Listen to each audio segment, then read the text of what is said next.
Hi there everyone, welcome to or back to my channel. In today's episode of Vlogmas 2020, just kidding, this is not like a show. I don't even know what day of Vlogmas this is because I'm editing these and filming them way out of order. But anyways, we're going to be making a bioactive Dubia roach enclosure. And I mean bioactive in the most rudimentary sense of the word. It's not going to have a whole ecosystem, but there is going to be stuff that will eat the dead Dubia roaches and their waste and stuff called springtails. I don't have those yet, so we're not going to have them in the video, but after this is all said and done, just imagine that I put springtails in here too. Anyways, I'm gonna cut to voiceover Hunter and start working on this, but first I'm gonna make you watch the Vlogmas intro because it's beautiful.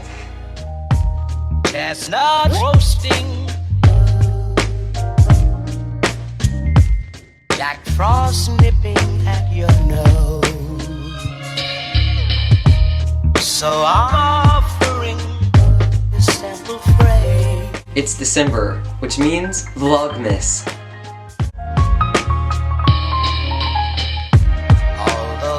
Okay, before we get into the video, one more thing. Be sure to follow me on Instagram at HunterHouckOfficial so that you can stay up to date with all of my animals. I post pictures of my pets every day and I talk all about them on my Instagram story. I'm sure you'll love it, so definitely go follow me at HunterHouckOfficial. Okay, let's get into the video. The first step of making this, quote, bioactive Dubia roach setup is going to be substrate. So I chose EcoEarth for my substrate, and I did that because I don't need any plants to grow in it. I just need the springtails to be able to live, and the Dubia roaches to have a place to burrow if they so choose. So I just prepared it to the instructions, and one huge tip that I have for you is use super hot water. That makes it go a lot quicker. The next step in this project was ventilation because there are going to be live animals in here and these roaches need to be able to breathe.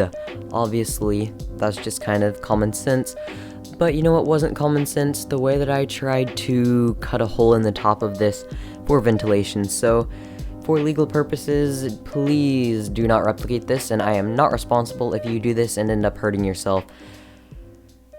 This was probably a really bad idea, so I'm just gonna cut away from this and show you what the hole looked like after I cut it.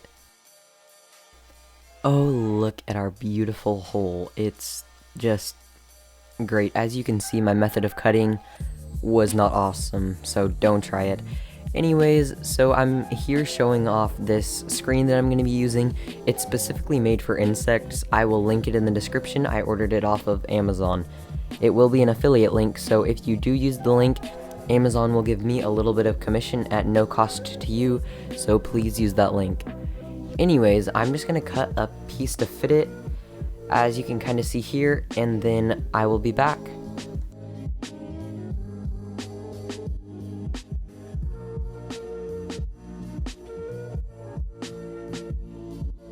I then proceeded to drill holes around our big hole, and I sewed the mesh on using wire. It wasn't super interesting to film though. Okay, I'm gonna break the rule of the only voiceovers. This looks horrible, but you have to keep in mind this is literally a home that cockroaches are gonna live in, so they don't care. I say that like cockroaches are a bad thing. Cockroaches are adorable, but they don't care if their enclosure looks nice. They just want it so that they can eat there and breed there. That's all they care about, and it's not gonna be where anyone can see it. It's gonna be out of sight, so I'm just gonna keep tightening these up, and I will talk to you here in a little bit. So here's another pretty important part of breeding Dubia roaches, and that is heat. So I can't remember what I have the thermostat set to, but I will put it on the screen right now. Anyways, they need a certain temperature to actually successfully reproduce in captivity, and so obviously I don't want a whole room that's that temperature, so I'm just heating their enclosure using a heat mat and a thermostat. So I personally use horticulture heat mats for purposes like this, which are made for plants, but they work perfectly for insects as well. So I'm just taping it on using foil tape.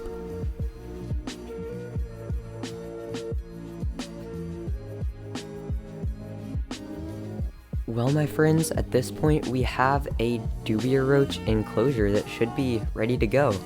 So I'm going to put in a bowl that I'm going to put their food in, and like I said, it's not bioactive yet, but it will be once I have springtails in there and those established as well. But until then, I will have to keep cleaning after them, which I don't mind because they are super healthy for my animals, so I want to do what is healthy for them. So as you'll see, I'm just kind of digging through their old tub, which was clear and had aspen as substrate and just was all around not good, and I'm moving over all the clean egg carton material as well as all the Dubia roaches.